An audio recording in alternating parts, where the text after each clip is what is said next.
ಕನ್ನಡ ಭಾಷೆಯನ್ನೇ ಉಸಿರಾಡುವ ಕರ್ನಾಟಕದ ಅಪ್ಪಟ ದೇಸಿ ಸಂಸ್ಕೃತಿಯ ಜಿಲ್ಲೆ ಮಂಡ್ಯ. ಜಲಪಾತದ ಸೊಬಗು ವೈಭವವನ್ನು ಆನಂದಿಸಲು ಬಂದಿರುವ ಎಲ್ಲ ಪ್ರವಾಸಿಗರಿಗೆ ಸ್ವಾಗತ ಸುಸ್ವಾಗತ. ಗಗನಚುಕ್ಕಿ ಜಲಪಾತದ ವೈಭವ ಆನಂದಿಸುವ ಸಂಭ್ರಮವನ್ನು ಕಣ್ತುಂಬಿಕೊಳ್ಳಲು ಮಂಡ್ಯ ಜಿಲ್ಲಾಡಳಿತ ಈ ಗಗನಚುಕ್ಕಿ ಜಲಪಾತೋತ್ಸವವನ್ನು ಭಾರತದ ಗಮನ ಸೆಳೆಯಲು ರಾಜ್ಯ ಸರ್ಕಾರದ ಮಾರ್ಗದರ್ಶನದಲ್ಲಿ ಆಯೋಜಿಸಿದೆ. ಬನ್ನಿ, ಈ ಜಲಪಾತೋತ್ಸವದ ಸಂಭ್ರಮದಲ್ಲಿ ಜಲಪಾತದ ಹಿನ್ನೆಲೆಯನ್ನು ತಿಳಿಯೋಣ. ಭಿನ್ನ ಶೈಲಿ ನಡೆನುಡಿಯಿಂದಾಗಿ ಗಮನ ಸೆಳೆಯುವ ಜಿಲ್ಲೆಯ ವಿಶೇಷತೆಯನ್ನು ಹೆಚ್ಚಿಸಲು ಪ್ರಕೃತಿಯು ವರದಾನವಾಗಿದೆ. ತಾಯಿ ಕಾವೇರಿ ಈ ಜಿಲ್ಲೆಯ ನೆಲದ ಜೀವನದಿ. ರಾಜಧಾನಿ ಸೇರಿದಂತೆ ಹಳೆ ಮೈಸೂರು ಭಾಗದ ಜಿಲ್ಲೆಗಳಿಗೆ ನೀರುಣಿಸುವ ನದಿ ಈ ಕಾವೇರಿ. ದೇಶದ ಮೊದಲ ವಿದ್ಯುತ್ ಉತ್ಪಾದನಾ ಘಟಕವಿದ್ದು ಬ್ರಿಟಿಷರ ಆಡಳಿತದಲ್ಲಿ 1902 ಜೂನ್ 30ರಂದು ಉದ್ಘಾಟನೆಗೊಂಡ ವಿದ್ಯುತ್ ಉತ್ಪಾದನಾ ಕೇಂದ್ರಕ್ಕೆ ಆಗ ಮೈಸೂರಿನ ದಿವಾನರಾಗಿದ್ದ ಸರ್ ಕೆ ಶೇಷಾದ್ರಿ ಅಯ್ಯರ್ ರವರ ಹೆಸರನ್ನೇ ಇಡಲಾಗಿದೆ. ಪಕ್ಕದ ಕೊಡಗು ಜಿಲ್ಲೆಯ ತಲಕಾವೇರಿಯಲ್ಲಿ ಉಗಮವಾಗುವ ತಾಯಿ ಕಾವೇರಿ ನದಿಯು ಮುಂದೆ ಮಂಡ್ಯ ಜಿಲ್ಲೆಯಲ್ಲಿ ತನ್ನ ಹರಿವನ್ನು ವಿಸ್ತರಿಸಿಕೊಂಡಿದೆ. ಮಂಡ್ಯ ಜಿಲ್ಲೆಯಲ್ಲಿ ಈ ನದಿ ಹರಿಯುವ ಹಾದಿಗಿಂತ ಹಲವು ರೂಪ ಪಡೆದು ಕೆಲವೆಡೆ ಮೌನ, ವಿಶಾಲ ಮತ್ತು ನಿರ್ಮಲ, ಮತ್ತೆ ಕೆಲವೆಡೆ ಅಬ್ಬರ, ಅಲ್ಲಲ್ಲಿ ನದಿ ಹೋಗ್ಗೆರೆದು ಧುಮ್ಮಿಕ್ಕುತ್ತದೆ.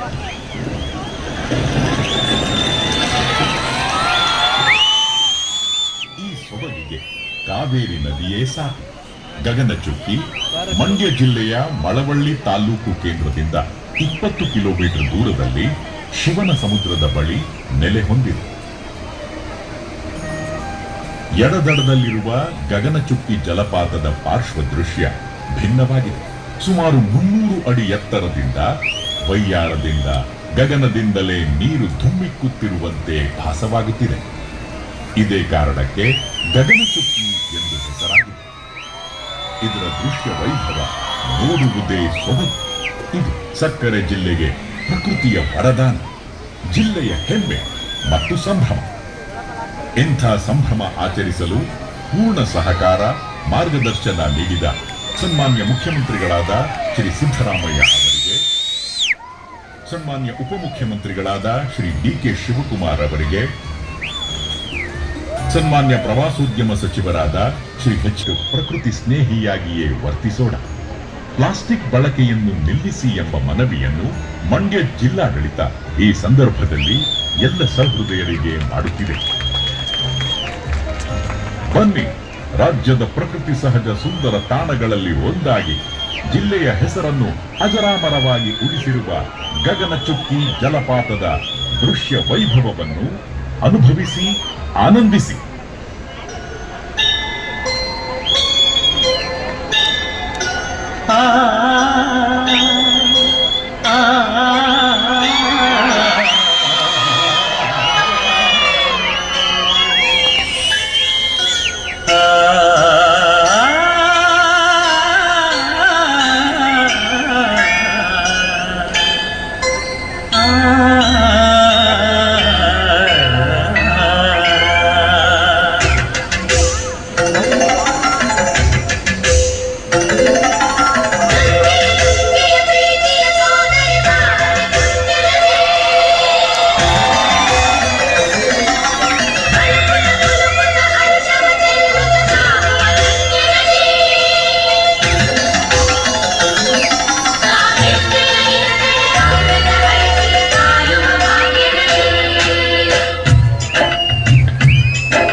ಕನ್ನಡನಾಡಿನ ಜೀವನದಿ ಕಾವೇರಿ, ಜೀವನದಿ ಈ ಕಾವೇರಿ, ಅನ್ನವ ನೀಡುವ ದೇವನದಿ ಈ ವೈಯಾರಿ,